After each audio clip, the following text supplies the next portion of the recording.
When I think about the topic of both authenticity and how to be your truest, most powerful self, this is so difficult for people because authenticity is about you not censoring yourself. You identified the 3 different versions we have of ourselves. You now have the ability to choose whether or not you're going to stay in that version or you're going to swing toward the authentic you. Hey, it's your friend Mel, and welcome to the Mel Robbins Podcast. I am really looking forward to this conversation with you today. I'm so glad you're taking the time to be with me. We're going to dig into a topic that I know you are going to love, and that is, how can you become the most authentic version of yourself? And what the hell does that even mean, right? That's a big mouthful of a sentence. The most authentic version of yourself. And I have a 3-part framework that one of the world's leading experts on the research of authenticity and how to be the most authentic you and how to use that as a way to belong to yourself and relationships. She's going to join us in just a minute. But I have a story about authenticity that I want to tell you that's kind of personal. And it's something that I've been thinking about a lot because whenever I travel, I bump into fans of this podcast, and I am hearing very, very consistent feedback. And so let me tell you a story about that happening just this week. Earlier this week, I was in Nashville because I was giving a speech to executives in the supply chain industry. And I don't know about you, but there are certain places that when I visit, I have to go to a particular restaurant and have a particular meal. For example, when I go to where my mom grew up outside of Buffalo, New York, I got to go to Schwabel's and have a Kimmel on Wick. If you know, you know.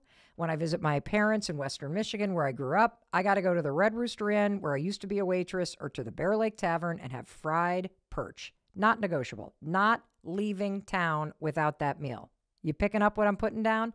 I'm sure you have meals like that too. Well, when I go to Nashville, it is not a Nashville-style hot chicken. That's not what I'm doing. I have to go to Cane Prime. Cane Prime is this awesome steakhouse. And I love Cane Prime for a number of reasons. First of all, they have an appetizer that is bacon that is sous vide for like 72 hours. And then they finish it off on a cast iron grill. And you want to hear what they top it off with? Cotton candy. You heard that right. So that's order number 1. Order number 2, they make this insanely delicious purple kale salad with currants and almonds, and it is just so freaking delicious. And then finally, their steaks.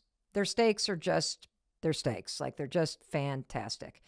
And so I, of course, after the tech rehearsal, I went to Cane Prime with Christine, our chief operating officer, and Melinda, who does a bunch of freelance work for us whenever we're doing events. She's a genius at all the advanced stuff that we do there. And we're sitting there, and we walk in, and we're seated by this really wonderful gentleman. He's clearly the manager of the restaurant. He's dressed to the nines, probably in his 40s. Just, you know, one of these people that you can tell they love taking care of people. Like, the service is immaculate. Takes a lot of pride in that. So we have this fabulous meal. We're getting up. We've paid the bill. And he comes back. And he asks us how the meal was. And I, of course, I'm so effusive. I mean, even more so than I was with you describing this meal. And he's nodding and smiling. And then he leans in and says, you know, I'm a really big fan of yours. And I just love your podcast. And I looked at him, and I of course got the thank you out, and I gave him a huge hug. But between you and me, I couldn't believe this guy. Like, that's so cool. It's so cool that this guy, like, dressed to the nines, like, working that, like, I'm just like, I never in a million years, like, would have, like, seen him and then been like, oh, you must be a fan. Like, clearly you're like, I just am constantly floored at how wide of a range of people listen to and are part of and love this community. I just was so excited, you know, that I was meeting another fan, and it was somebody that I was so excited to be having listening. So he then says something that I have heard approximately 1 million times. It is the most consistent piece of feedback anyone anywhere gives me. Can you guess what it is? Mel, you know what I like about you? You're just so real. You're so authentic. Like, I just feel like everything you talk about is so relatable. How did you become so comfortable being yourself? And the truth is, for a long time, the answer is, I don't know. I guess spending decades hating myself? That was fun. No, it wasn't. Spending decades trying to please everybody else, spending decades assuming my opinion wasn't the right one, so I got to change it in order to have people like it, assuming that there was something wrong with me. I went through life for a very long time being the least authentic version of myself, and it made me miserable. And I think it was the pain of trying so hard to be somebody else that finally led me to this breakthrough. Holy shit. It's so liberating, and it's so much easier if you can accept yourself for who you are and for who you're not. It's an important part of it. And if you can give yourself permission to be that authentic version of yourself out in the world, to have your opinions, to wear the things that you want to wear, to dance when you want to dance, to opt out of something if you want to opt out of something, to not hang out with people that don't feel great for you. That's what it means for me to be the most authentic version of myself. I allow myself the grace and the support and the encouragement of just showing up as I am. And since I really don't know how to teach you to do that for yourself, I thought, why don't we track down an expert? Because I'm getting more and more and more questions in the inbox. How do I become the most authentic version of myself? Here's the other question that I get a lot. I don't even feel like myself anymore. I don't even know who I am anymore. Well, what I do know when you're saying that is you're not the most authentic version of yourself for sure, because you're not connected to yourself. And so I tracked down a profoundly respected expert on the topic of authenticity and belonging. Ritu Bhasin has been researching these two topics. She has written a best-selling book about them. She is teaching these topics on stages and with the biggest brands around the world. And today, she is going to teach you and me a 3-part framework for developing the most authentic version of yourself. She's also going to cover some very specific takeaways about how you can still tap into that authenticity even in public places like at work or in relationships or out at networking meetings or whatever. And we're also going to talk about ways that you can manage the rejection that you will face from your family, from friends, from people who know the old you, the people pleaser you, the insecure you, and more importantly, what to do to support yourself as you start showing up more and more as your full authentic self out in the world. And some people don't like it. I can't wait to have this conversation because I think you're going to get a lot of insight and, more importantly, tools about reconnecting with the most authentic, relatable, and real version of yourself. All right, let's do this. Ritu, I'm so excited that you're here. Thank you so much for having me, Mel. I'm excited to be here too. And I also wanted to thank you for something very specific. Tell me. I am genuinely grateful that you created a YouTube video that demonstrated the proper pronunciation of your name, including tips for how to get the second part of your name done correctly. I cannot thank you enough for that. I grew up with the last name Schneeberger. And when people would look at those 12 letters and the mouthful that was, they would completely turn it into word salad. And so I live with the anxiety that I'm going to mispronounce somebody's name. And I think that's so cool. Why did you do that? Well, it was born out of necessity, Mel, because with a name like Ritu Bhasin, which, by the way, let me take a step back. So my parents are from India. We're Indian by culture. They immigrated now over 50 years ago to Canada, which is where I live. I'm Canadian.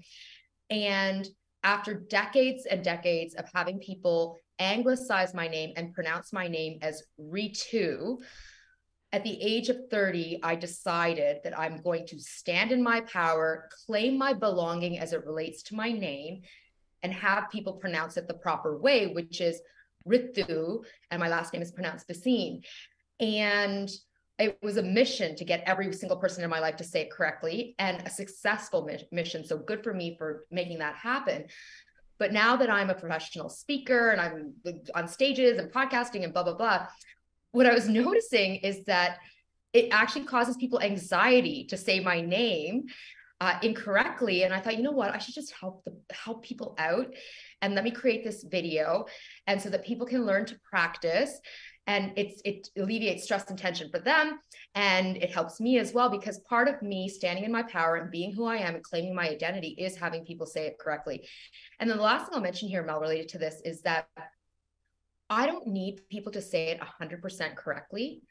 I just need to know that you're signaling that you care, because this is what empathy is about. It's do you see me? Do you care? Are you paying attention to what's important to me? So people don't need to nail it and say it the Brown way. I just need to know that people are trying. You know what I mean? Well, there's so much in what you just said, which is why I wanted to start here. So you are an expert in belonging and in authenticity, and the courage that it takes to realize that it bothers you that people are saying your first name incorrectly, and standing in your power to do something about it without, and realizing that, you know, when people get it wrong, they feel terrible about it. But both standing in your power, which is one thing, and that's the piece of it that's authenticity, right? Like there's something that feels off when through your whole life, people are saying your name, Ritu. Did I say it right? Am I getting it? You nailed it. Okay. Yes, I was practicing. You even gave me the tip of sticking my tongue against the top of my teeth, but I noticed if I stick it to the top of my teeth, I didn't quite get it right because it's too sharp. And so I noticed I had to lower it a little bit more to get the proper sound. Well, everyone's gum lines and dental workings be different, but yes, we're aiming for the top two teeth. Yes. And so the thing, though, that I loved about this is that there's the piece of you standing in your power, right? And then there's the piece of you graciously creating a video so that in your professional life, in your personal life, you've explained and helped people in having you feel this sense of belonging and being seen. And when I think about the topic of both authenticity and how to be your truest, most powerful self, this is so difficult for people. And I see it everywhere, this inability to stand in your power. I know so many people, and you listening to us may be one of them, that if you order coffee at a coffee shop and they get your order wrong, you don't say something. Because you don't want to make waves, you don't want people to not like you, you don't want the person behind the counter to feel bad, you don't want to hold up the line. And there's an element of being able to stand in your power and ask for what you need that is part of being your truest, authentic self, correct? 1,000%. And in fact, one of the things I can tell you based on my own journey, which is one that before those of you joining us today think that, oh, Ritu, you've always been this way. You always have known how to embrace your authenticity and claim your belonging. The answer to that is absolutely not. In fact, I struggled for decades to embrace who I am and be who I am. But as I learned to do my healing work and stand more in my power, what I realized is that every action, every micro behavior that I engage in is one step forward to me fully embracing who I am and claiming belonging for myself.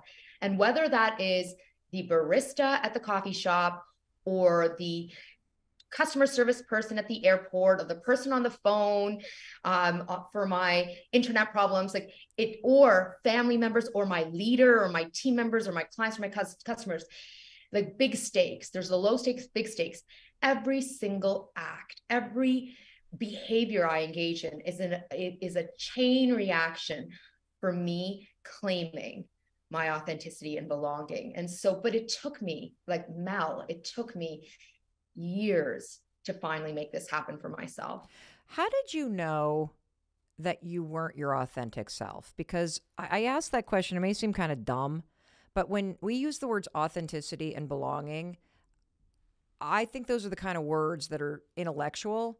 And so they without like a real life tangible example, it sort of floats over all of our heads. And so I want to start with the piece of authenticity and really help the person listening understand what you're talking about and how you even know if you're your authentic self or not. Yeah, so it's such an important question. I'm going to tell you a really quick story. I mentioned it in my new book, We've Got This, because it's a powerful example of how these moments can happen for us, where when we're tuned in, we can clock the behavior. And I think being intentional and mindful and tuned in is critical, like self-reflection, self-awareness, huge. So just in a nutshell, so I'm the child of immigrants. From a very young age, I experienced relentless bullying, childhood bullying, and it was racist in particular. Plus, I had cultural confusion based on how my parents were like, how white should we make her? How Indian should we push them to be? And so between the cultural confusion and the shielding myself from the hate and hurt coming my way as a kid because of being bullied, I learned to put on multiple masks. And I learned to push down my identities, and I learned to curate what I call a performing self. And when I say performing self, I don't mean like high performance. I mean like life is a stage. We're actors on the stage performing who we are as opposed to being who we are. I did this as a child to shield from hurt, harm. I became a lawyer. I entered the legal profession. And as a young woman of color navigating the corporate world, I noticed that the messages around conformity were never direct, like being bullied as a kid, but they were always there subtly. And so I became a master at shifting codes and hiding, curating what I'll talk about at work and what I'll mask on, and taking on the hobbies of like the corporate world that were like really popular but I hated. And I did all of this to fit in. And I'm using air quotes for those listening and not watching, like fit in, because I can tell you now that changing who we are, masking aspects of our identity will never yield, never be the same as actual belonging. Like, yes, some doors to acceptance will open, but it's not the same as actually belonging. I want to stop right there, because I think that's part of the confusion for most of us. Yes. Where you innately, whether it's because you want to have friends or you don't want to get picked on, or you don't want to feel lonely, or you want to climb the corporate ladder, or you want to get a job, innately we seek to fit in. Yes. And there are varying degrees to which we compromise our true selves. You're talking about something I've never had to personally deal with as a white woman. I've never had to do that code switching because of environments where it was all white, because I, blended into that area. I understand what you're talking about when it comes to the subconscious cues, because as dumb as it sounds, I do remember being a corporate lawyer at a time where women didn't wear skirts. Where women didn't wear pants. And that is a very benign and superficial example of fitting in somewhere, because I think I have to fit in order to succeed. And so everybody, regardless of your background, you have some example, whether it is deep around your identity, your race, your religion, your sexuality, your gender, right, or you have examples that are very superficial. Right. But what I really want you to explain for everybody right now is, what's the difference between fitting into a group or a culture at work versus belonging to that group of friends, or belonging to that team and that culture at work? It is entirely rooted in how you feel, Mel. Oftentimes we think that the mind goes first, but it's actually the body. Our body will signal to us how we're doing how we're experiencing a situation or a person before our mind even catches up. And so we want to, after today, start using our body as a guidepost for an anchor for how we're feeling. And so I define belonging really quickly as the profound feeling. So again, it's something in our body that says to us, I'm being honored and accepted for who I am. When we are experiencing belonging, we feel in flow, like we feel at ease, we feel safe, it feels good, it feels nice, even when it feels vulnerable, like even when we're feeling a bit nervous and activated because it's like, oh my gosh, I'm worried, what are you going to think and say, but I'm still going to share me and do me. It feels good. Whereas fitting in is activating. Like I often talk about when we feel the pressure to put on our performing self mask and change the way we speak or hide aspects of our identity. Like, for example, I experienced a lot of inequities and hate and hurt coming my way, tied back to my race and intersectionality with being a girl, a smart girl or woman, and coming from a immigrant child family upbringing. But people experience all kinds of judgment and bias tied back to, for example, mental health. Like, look at people's experiences with anxiety, depression, or you grew up poor, or you're the first person in your family to go to college or university, or some people feel like they're so short, tall, they're bigger. Like, we are being judged. The fear of judgment and bias, like people actually judging us based on who we are, that's what strikes at our ability to belong. When we worry, based on my work and research, I can tell you, when we worry that you're going to judge me, you're going to take your love away from me, you're going to take opportunities away from me, that's what causes us to suppress our authenticity, and it strikes at our belonging. And so that's what pushes us to feel like, I got to put this performing self mask on, curate who I am, change the way I speak, change what I talk about, change the way I dress, not tell you about my anxiety, depression, or who I really want to love, or how I view my gender, or how unwell my parents were, or the really crappy neighborhood I grew up in. Whatever the fear is, it's what causes us to curate and sanitize. And so we hide our emotions, we hide our behaviors. And we do this not because we're evil human beings trying to deceive others. We do this to shield and protect ourselves from judgment, which is one of the reasons, Mel, why I don't use the word inauthentic ever. I feel like the term inauthentic, like my first book, The Authenticity Principle, I wrote in it, the term inauthentic or inauthenticity, in my view, has a lot of negative connotations to it. It's like you're deliberately trying to mislead people about who you are.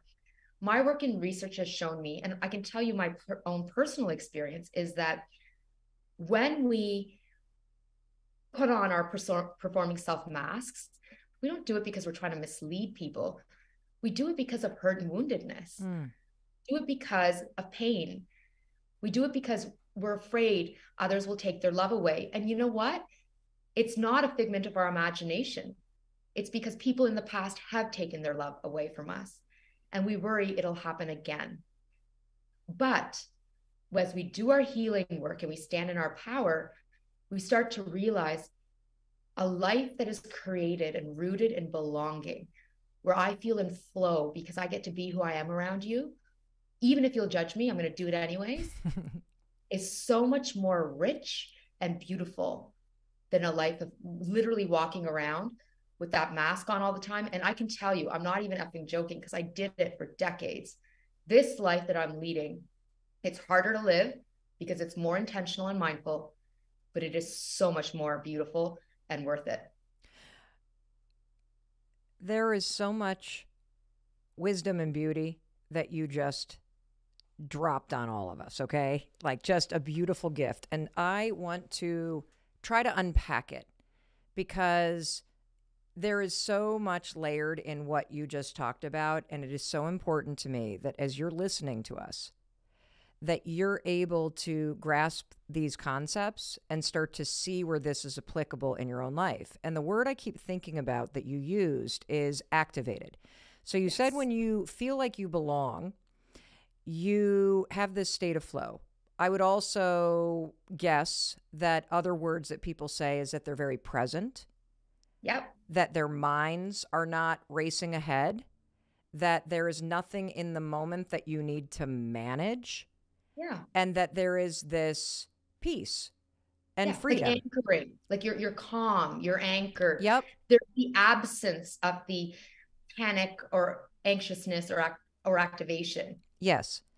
And the activation is an interesting word because I can think to certain friend groups that I was a part of, or certain people I was dating, or certain classes, for example, that I was taking in college, or certain jobs that I hated, where the moment I was walking into the classroom or into work, or I was sitting at a table with my supposed friends, in air quotes, I was not anchored and at peace.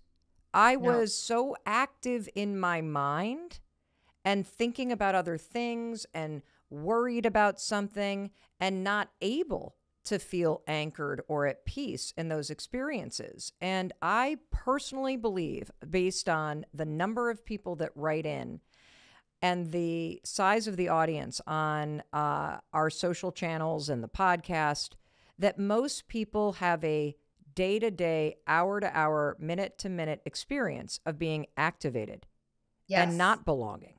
Yes. How does somebody know?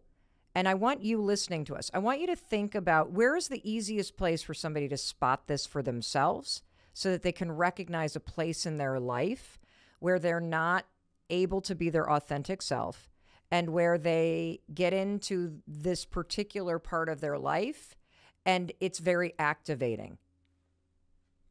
So I love this question for so many reasons. So first of all, in my book, We've Got This, I introduce this concept, which I call our core wisdom. And in fact, Mel, if you said to me, Ritu, tell everyone today, what is the number one thing that you did to bring more belonging and authenticity into your life, to bring more ease and joy and flow and peace into your life? What was that? Ritu, tell us the number one thing that you did to bring more joy and ease and peace into your life. I can pick up what you're putting down, woman. So tell us, because I want to know. And by the way, I'm a work in progress, everyone. Before you think like, oh wow, Ritu like really has it all figured out and her life is like perfect and whatever, I would tell you like my life feels like it's a fucking mess all the time and I'm like constantly feeling overwhelmed and. However, I am always anchored to who I am. Like I often will say, here I am anchored. The good swirls around me, the bad, the ugly, everything is swirling around me and I am anchored. And why? The number one thing that I did to bring more authenticity, belonging, and joy into my life is cultivate what I call my core wisdom. What the hell is that? Yeah, right. Good question. So our core wisdom is the inner knowing that pushes us to tune into ourselves and say to ourselves, in any situation, any interaction, any moment we're in, whether it's a moment of joy or a moment of feeling stressed or a moment of deep pain, whatever it is, we tune in and we say to ourselves, what's my mind saying right now? And in a moment of joy, we'll be saying, oh, I feel so good. This feels really good. Or I really like her. Like, for example, right now, I'm really enjoying this. But in a stressful moment, it'll say, oh my God, I'm such a loser. See, I'm always a loser. And I can tell he's judging me. And this is why I shouldn't speak. And no, don't speak. And I knew you didn't like me. So we hear the narratives in the head, in the mind. We hear the voice. Our core wisdom also pushes us to say, what am I feeling in my body? So let's go back to what I was sharing earlier. Belonging is a feeling. A lack of belonging is a feeling. What is the difference between fitting in and actually being who we are? You'll know the difference based on what your body is telling you. So our core wisdom says, in this moment, in this experience, what is my body feeling and sensing? And we start to tune in, we feel the stress in our chest, and we'll feel that we're starting to sweat, and we'll feel the heat on our face. And then coupled with the negative narratives in our head, like you're a loser, you suck, see, don't speak, don't be who you are, they're going to judge you. We hear all of this and feel all of this happening. And in that moment, we leap into using our core wisdom strategies, which include, oh no, negative inner saboteur, I'm not going to let you talk to me that way. And we have our affirmations or our mantras, our self-coaching ready to go, because we're like, no way, Ritu Bhasin, stand in your power. Ritu Bhasin, speak. Or my favorite thing, Ritu Bhasin, you've got this. If you don't speak, who will? So then my affirmations and mantras start going, but then my body is still activated. Yeah. So then I start doing my deep breathing work in that moment. And I start this deep breathing. I take my hands, I rub it on my thighs, or I put it on my chest, rub my fingers. I feel the tears coming up and I say, cry, let it out, let it out. Oh, you don't want to do it right here because they're watching, you don't feel comfortable? That's okay. Come back to this later. It's called emotional release or emotional discharge. Goes back to the activation. When we feel like we're being judged, what's actually happening in the body is that as human beings, we're animals and we're governed by our nervous systems. All day long, our nervous systems are clocking for harmful things in the environment. Back in the day, although for some people, I think maybe you, Mel, given how your early morning hikes, we're clocking for bears and forests. Okay, most of us are not clocking for bears and forests. What's happening is, oh, see, you didn't say my name right. Or you rolled your eyes when I was speaking, or you raised your eyebrow when you saw what I was wearing, or you keep interrupting me, or I hear the tone in your voice when you're talking to me versus talking to him. Whatever it is, those disrespects, those hurtful things that we're clocking, the body intakes as attacks. It's not the same as being attacked by a bear, but it doesn't matter. The body's like, see, you don't like me. And that's what causes this activation. And when this is happening, energy is generated in the body, which could show up as trembling, shaking, because we're so shocked or we're so upset, could be tears. But the problem is, as humans, we override. And so what happens is the surge of energy comes up, the activation, the tears want to start. We want to start shaking, trembling, let out a moan or a cry. But we say, no, don't do that because you'll be judged. And then we push those sensations down. Our core wisdom says to us, come back to it. So for example, I literally, after I've had a stressful thing happen, or I'm grieving right now because my mother is dying of Alzheimer's, I have all day long, I feel the grief. And I'm like, no, you're at work. Keep going, keep going. But I come back to the moment later in the evening and I'll take my memory back to my mom or whatever has happened during the day that's difficult. And then I'll put on my music, my calming music.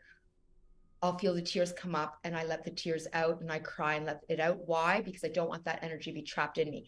But the other thing I'll mention here as it ties to our core wisdom is that I also do this with joy, because I feel like for a lot of us, we have capacity or we spend a lot of time with the pain.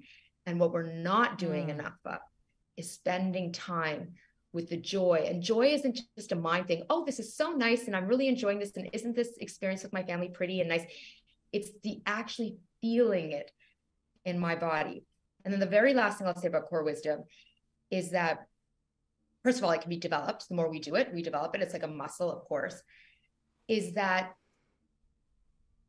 we want to develop our core wisdom so that we build more settled nervous systems, so that we are more settled, so that we're less likely to be activated. And when we are triggered by the horrible shit that happens to us, we're able to address it. And so there, like many experiences of life, there is no blue pill or red pill that we can take and like, oh, look at that, instantly I am healed. It's not like that. It's a journey. But the better we get, the better and better we get, the less rattled we are and the happier we are, or more joyful. Let's say more joyful. Let me see if I can translate that to two examples. So let's just say an example that everybody can relate to. And it's that you have a friend group and you recognize as you're listening to this conversation that you are very activated within this friend group. You're always worried about what you're going to wear. You're typing your text to them 3 or 4 times and then deleting it, putting a lot of emojis, and you are out to dinner with this friend group and you realize, oh my gosh, they've made plans to go away for the weekend 2 weeks from now, and I'm not invited with them. And you Yes. have that moment where the buzzing really starts, your face turns bright red, you feel the lump in your throat, and you immediately do what we all do, which is either just take a big slug of your margarita or excuse yourself and go cry like a child in the stall of the bathroom, or you just shove it down and pretend you don't care. Yep. In that moment, is there anything subtle or not subtle that you would recommend that somebody do, or is it easier to come back to it when you're alone so that you can be freer in how you process it? Like, what do you recommend to people who are just starting to become aware of this and tap into that? Yes. So in We've Got This, my new book, I talk about planning in advance of situations happening. Because here's the thing, everyone. In the moment when we're activated and the shutdown starts, it's really hard in that moment to be like, okay, here's what I'm going to do. Because in that moment, we literally feel like we're going to cry or throw up, or we want to run from the building, or we want to die, like literally. And after the fact, yes, let's come back to it. But in advance of situations happening, we plan out what we will do when that difficult moment arises. So first of all, I call it scripting. There are 3 things I want to leave you with. Yep. Step 1, script. Scripting is the act of planning out in advance of a situation happening. What is it that I'm going to say in this moment when something difficult happens to me? Or let's say you're going to tell someone you're dating that you love them for the first time. And you're like, I know this is going to be hard for me. I know I'm probably going to shut down and I'll be nervous. Scripting is the act of planning out what you're going to say in advance, because what happens is we move it from conscious brain into unconscious brain. In the moment when we are activated, we're like, oh my God, I'm so nervous. It's like the words will be there. Why? Because you implanted them in your brain for future retrieval. So we always script out what we're going to say in these moments in advance, and like have myriad versions of them. I by the way, you're like, Ritu, where do you do your scripting? Like, you can do it at your desk and write it down. I do it in the shower. I do it while I'm walking down the street. So it can be both mental or written down. Yes. I mean, it's better. It's always better, everyone, to write things down. Why? Like there's a cognitive process that happens in the brain. It ties back to neuroscience that enables us to engage in better information retention. But here's the thing. If someone were to say to me, I'm not going to write it down, fine. I'd rather than you just practice it in your head, at least. Something is better than nothing. Do something, everyone. So step number 1, script. Step number 2, choose in advance. What am I going to say to myself in that situation? Like self-coaching. When the moment happens and I feel the shutdown start, what am I going to say to myself? So you choose your affirmations or mantras in advance, always in advance. And so, for example, I already modeled a few. I like to say to myself, Ritu Bhasin, stand in your power. And the reason that really works for me is because for decades, I didn't stand in my power. And I'm now all about it. I'm like, I'm standing in my power. I don't give an F what's happening around me. Or Ritu Bhasin, you've got this. I love that. Or you can do this. I'm worthy. You choose your mantra affirmation, whatever it's going to work for you in advance. The third thing we do, and this is important because let's remember the body leads, not the mind. We say to ourselves, when I get activated, what am I going to do to settle myself in my body? So for me in particular, it's breath work. And in fact, if you said to me, what's the number 1 thing I can do for my body to calm myself in any situation? It's deep belly breathing. You can just go to Dr. Google and put in deep belly breathing. I talk about belly breathing in both my books.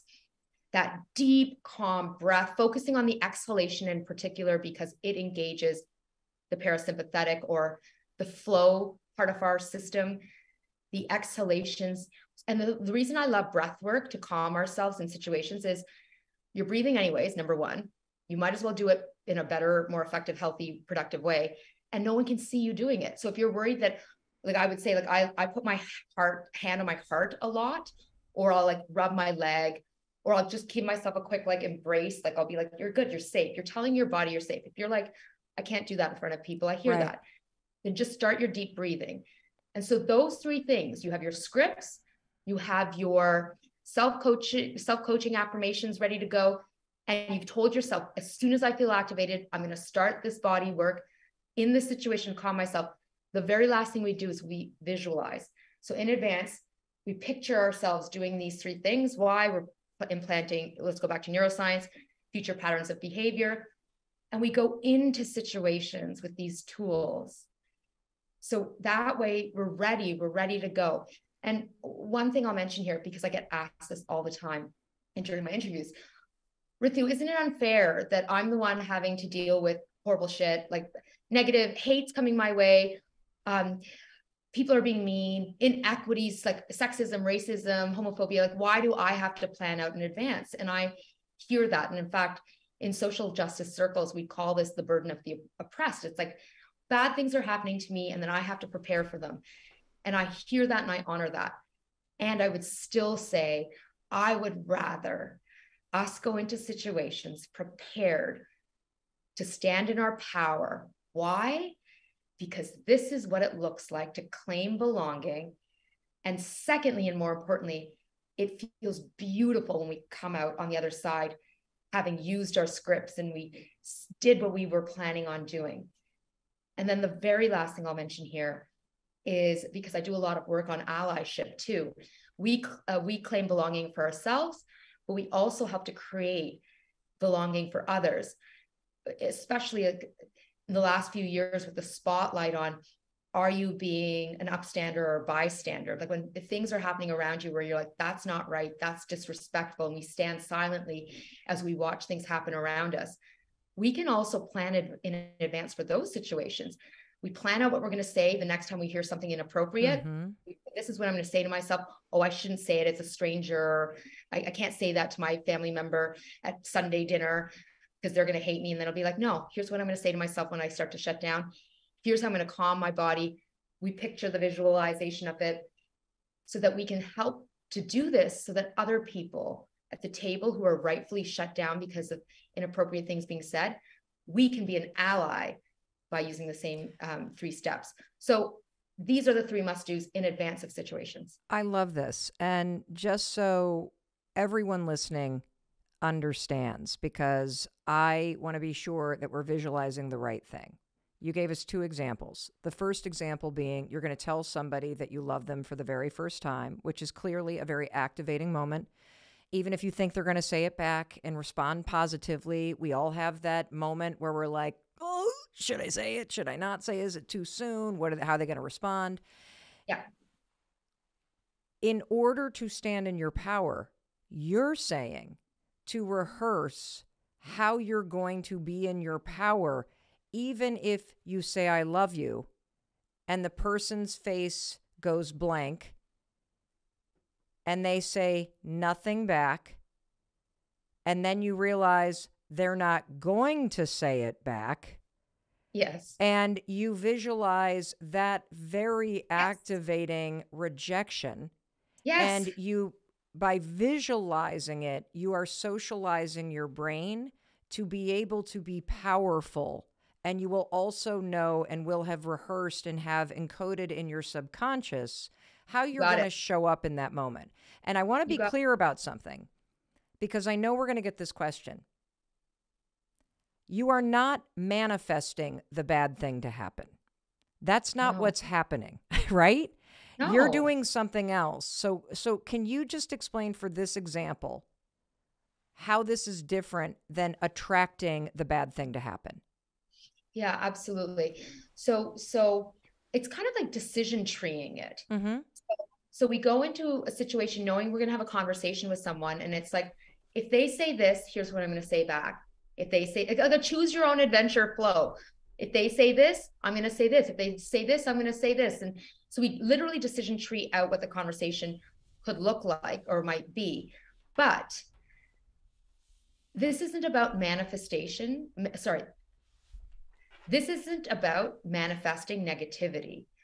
We are always going into a situation, creating, putting energy towards the outcome we want. We are always in that place where we are driving our intention and the impact to be you're having an aha. I am having a big aha moment. Tell me about your aha. By rehearsing the worst case scenario and preparing to stand in your power, you are aligning with what you want most, which is the ability to express your love freely. Precisely. And you nailed it. Yes. so the second example that you gave is, though, also very important, which is training yourself to be upstanding in those moments, which means to speak up when you see something going down that is racist or that's insulting or that is discriminatory or that's just downright rude. You see somebody getting shut down. It might even be that somebody on your team is getting interrupted in a meeting. Yeah, 100%. What you're saying is you use this exact same strategy to also coach yourself to be more confident, visible, and vocal in those moments. Yes, because here is the thing, and Mel, I know this is going to resonate with you, and I hope with everyone. We can't control other people's behaviors.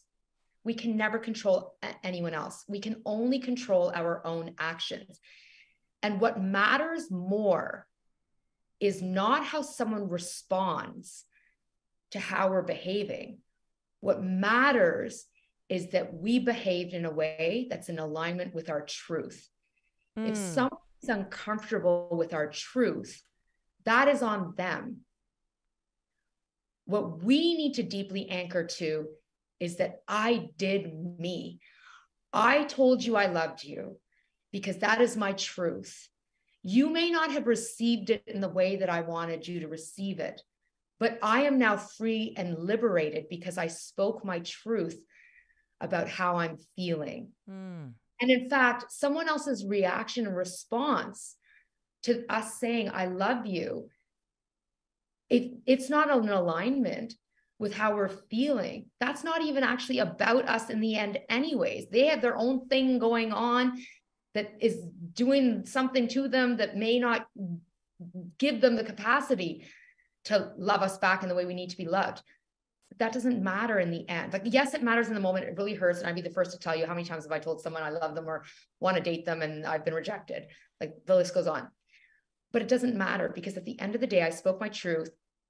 And all of this was part of my healing and growth journey. I think this is why the topic of authenticity is so hard for everybody to grasp, because authenticity is about you not censoring yourself. It's about you being able to show up in your full self-expression, in your full power, and not edit, censor, silence, or somehow be different because you're worried about how other people are going to react. And so in the example of telling somebody that I love you, if you are truly authentic and you're standing in your full authentic self, it would be authentic for you to tell somebody that you love them without any attachment to what they say back. Because it's not about you saying it in order to get the response. It's about you saying it because that is what's true for you. You got it. And so I want to pivot because we've talked about belonging and we've talked about how to tell when you're in a situation where you're trying to fit in versus you truly belong. We've talked about that sort of activation that happens when you're in friendships or you're in a relationship or in a work setting where you know you're fitting in, but you don't truly belong. But in order to get to belonging, we have to go through the personal journey of authenticity first. And in your first book, you identified the 3 different versions we have of ourselves. And I love frameworks like this because they are so helpful in allowing us to locate which version of ourselves are we being right now. Yeah. And when you know which version you're being of the 3, you now have the ability to choose whether or not you're going to stay in that version or you're going to swing toward the authentic you. So can you walk us through what are the 3 versions of ourselves? And then we're going to take them one at a time. Got it. So it's called the 3 selves framework.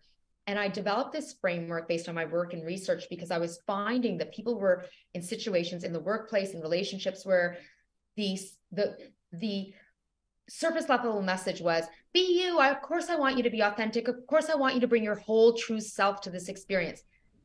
But in the very next breath, it would be like, through the behavior, just kidding, don't actually be you. So it felt very complicated and confusing. It's how do I show up? So that's what led me to develop the model. We all have the three selves, and I'll take us quickly through the three selves, and then we can dig deeper into each of them. Great. So the most important self of all is what I call the authentic self. Your authentic self is a self where if there were no negative consequences for your actions, this is how you would show up. This is how you would speak. This is how you would dress. These are the words you'd use. This is where the content you'd share. It's where you draw a line, boundaries, yes, no, who you would love.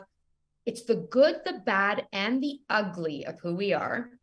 But because it's the truest reflection of our core self, it feels the best to do. So that's the authentic self. Resonating? I love that. And I love the definition, if there were no consequences. How would you show up if there were no consequences? You're not getting arrested. You're not losing friends. You're not going to be embarrassed or ashamed by what you do. You just get to do you, and there are no consequences. That is very clear. What's the second version of ourselves?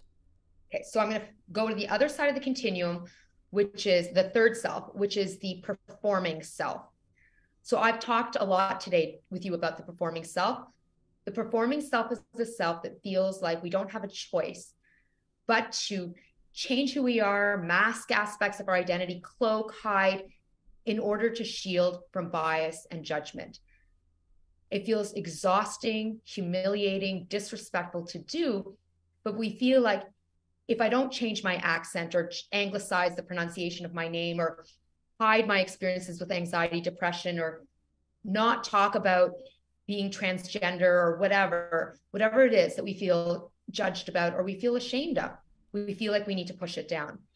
And of course, it feels completely disempowering and exhausting. And of course, the message coming out of today is to really take a step back and think about around whom are you performing? Like, why is that happening? What are the judgments coming your way? And most importantly, scripting, self-coaching, body-based, settle myself for those situations so we can push out of it. But that's the performing self, which I'm guessing, Mel, resonates given what we've talked about. Well, I think that every single one of us became the performing self in middle school, and we've been doing it ever since. 100%. And I would say until recently, I was the performing self in just about every aspect of my life. The dutiful daughter, the hard work, like whatever hat I thought I was supposed, because I felt like everything had a consequence. Everything was high stakes. So everything required me to anticipate what I needed to do and to perform as such in order to succeed or be accepted or get ahead or whatever. And so I think, I would imagine based on your research, is that where most of us spend the most of our time? Absolutely. And for those of us who have come from cultural communities that have heightened judgment and bias coming our way, we actually spend extensive time there. We spend most of our time there, and this is the problem. But it's the adapted self, the self that lives in the middle, that we've never explored before in this way, and is a really powerful self, because when we spend time with it, what we realize is, wow, number one, I have more agency in my life than I thought I did. And when I say agency, it's just a fancy way, Mel, of saying choice and control over how I behave. So agency, choice, and control over how I behave. I have more of it than I thought I did. Number two, oh, look at that. I'm behaving more authentically than I thought I was. And which in and of itself can be so empowering, because when we realize, wow, I'm already doing this, I can do more of it. That can be very liberating. And then the third thing is that it can also be a really safe place to stay in moments and situations where we don't feel safe to be our full authentic selves, or frankly, we're exhausted. And you know what? It's Friday night, the meter's off, and I don't really feel like talking about my day job. And so I'm just going to be more adaptive in this at this cocktail party, like whatever. And so your adapted self is the self that says, all right, Ritu, I hear you. I'm going to push out of performing as much as I can after today. But I look at my authentic self and I can't be authentic 100% of the time because I want to keep my family. I don't want to go to jail, as you mentioned. Well, I want to keep my job. yeah, I want to keep my job. I want to keep my spouse. Yeah, what I like about what you're saying is this. You're offering something that is empowering and doable and realistic. Yes. There are times in your life where you have to freaking perform because for some of you, you are listening to this or watching this in a part of the world where just being you could cause major harm to you because of your religion or who you love and where you live or what's going on. And so you performing a role is necessary. But what you're saying is that for so many people, that performance has been reflexive, subconscious, it's been a trap, it's become part of your identity. And what you're saying is that when you become aware of those areas of your life where you are performing, either because you are trying to adapt, right? You're performing consciously, strategically, because it aligns with what you want in your life, meaning you are adapting your true self in specific situations because it serves you, not because you feel like there's something wrong with you. You are the manipulator. You are the one that has something in it. You are the one that is deciding that it serves me to adapt my authentic self. Normally, I would pick a fight with my parents, and today I don't have the emotional energy for it. So I'm adapting to the situation consciously, strategically, which means I don't compromise who I am. I'm just being smart about where I put my energy. Is that a fair yes? You put your finger on it. So you're like ding, ding, ding. Your adapted self is a self. Few elements. Your adapted self is a self that willingly, happily chooses to adjust your behaviors to meet your needs and the needs of others. It's a choice. It's willing. It still feels good to do. It's still a manifestation of your authenticity. It meets your needs and the needs of others. And so it's still empowering to do. The difference between our adapted self and the performing self is how it feels. So the more you adapt, the more you adapt. I have the model for the three selves is on my website, rithubhasin.com. You can take a look at the funnel. But the more you adapt, the more you adapt, the more you adapt, you get pushed into the performing self vortex, and your body will tell you, this does not feel good. Whereas adapting your behavior feels perfectly fine. It feels good to do. And let me give you a really quick example. I mentioned being exhausted on a Friday night. I was once at a party with my sister, and we're talking to people we had just met. And they turned to me and they said, "Oh, so Ritu, what do you do for a living?" And in that moment, I had a choice, because I knew that if I said to them, I am a belonging expert, I speak on authenticity, I'm a professional speaker, I talk a lot about diversity, equity, inclusion. I knew that if I said this, it would open up a full discussion and they'd want to unpack their stuff with me and yada, yada, yada. And in that moment, I was like, the meter is off. I'm exhausted. I just don't want to, I don't have the bandwidth for this. So I looked at them and I said, I'm in HR, which, by the way, is not a lie, although nothing kills a conversation more than telling someone you do HR for a living. I am in HR. I speak to companies around the world about talent management and human resources and how do we create teams that are rooted in authenticity and belonging. But my sister looked at me afterwards and she's like, why did you do that? Like, what was that about? And I said to her, it's true. I do HR for a living. My authentic self would have been to like, just give the full enchilada and dig deep and like get into the, but my adapted self said, no, not this moment. I'm going to adjust and adapt my needs. Or my parents, for example, from Indian culture, really indirect. I'm super direct as a communicator. I adapt all the time because I know it will ruffle their feathers and it serves me too. I don't want their feathers to be ruffled. On the other hand, so I do adapt a lot. On the other hand, sometimes I'm like, no, you need my directness. Right. And you need my authentic self to shine here. Why? Because I need it. It's important for me to do. The important thing to take away with the three selves framework is this. it's important for all of us to be mindful of what's happening in any situation, which of the selves is showing up. Try your best to push out of the performing self, adapt wherever you want to and need to, and then do your best to show up as the good side of your authentic self. The bad and the ugly, we're adapting on. We don't want our bad and ugly. Like, for example, if you're a yeller, you have anger management problems, you're racist, your authentic self is racist. I would say to you, no, not the bad and ugly. In our interactions, personal interactions, work interactions, we adapt on the bad and ugly. Bring your good, your best authentic self side to interactions as much as possible. Amazing. And I think this was so fascinating and interesting and amazing. And I just can't thank you enough. Congratulations. I'm so excited to support your book. Oh, bless. Thank you so much, Mel. That means so much coming from you in particular. I'm a huge fan of your work. So I am so grateful for your time and energy. So thank you for being My pleasure. My pleasure.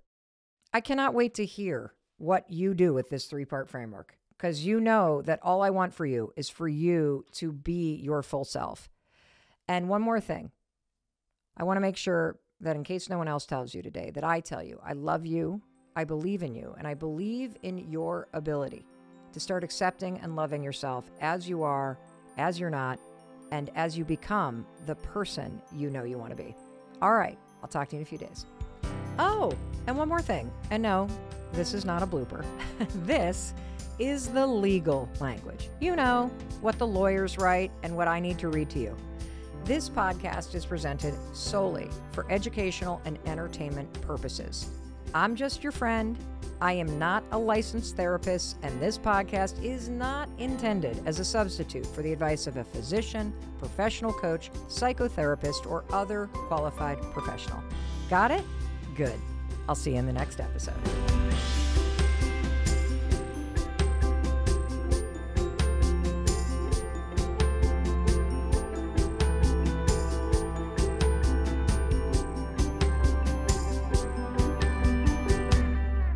Hey, it's Mel. Thank you so much for being here. If you enjoyed that video, by God, please subscribe, because I don't want you to miss a thing. Thank you so much for being here. We've got so much amazing stuff coming. Thank you so much for sending this stuff to your friends and your family. I love you. We create these videos for you, so make sure you subscribe. Mwah.